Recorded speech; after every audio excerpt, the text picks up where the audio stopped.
Ipinatitiyak ni Pangulong Ferdinand R. Marcos Jr. sa Department of Health at PhilHealth ang mabilis at kumpletong healthcare services sa bawat Pilipino.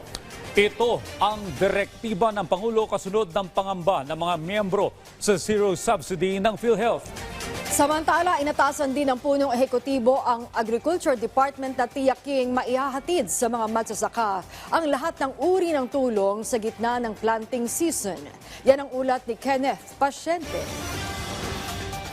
Nais ni Pangulong Ferdinand R. Marcos Jr. na matiyak na may access sa serbisyong medikal ang bawat Pilipino. Kaya sa pulong kasama ang Health Department kaninang umaga, naging malinaw ang direktiba ng punong ehekutibo sa DOH. Hindi dapat anya matigil ang mga serbisyo ng PhilHealth sa kabila ng zero subsidy para sa state-owned health insurer. Noong nakaraang taon, magugunitang pinawi ng Pangulo ang pangamba ng mga miyembro ng PhilHealth at tiniyak na hindi maaapektuhan ang serbisyo nito. Kahit may subsidy, kahit walang subsidy, kahit anong contribution, all of these issues, hindi mababawasan ang serbisyo ng PhilHealth.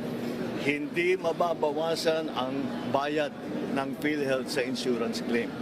In fact, baliktad, padadamihin pa namin ang serbisyong ibibigay ng PhilHealth, palalakihin pa namin ang pagbayad sa insurance claims. So, I would like to just assure everybody, huwag niyong inaalala na mababawasan ang serbisyo kahit na kanino. Hinimok din ng Pangulo ang DOH na ituon ang kanilang pansin sa pagpapalakas sa mga hakbang para maiwasan ang mga sakit kumpara sa panggagamot. Binigyang diin din ni Pangulong Marcos Jr. ang kahalagahan ng pagdi-digitalize ng DOH upang mapabuti ang paghahatid ng serbisyo sa mga Pilipino.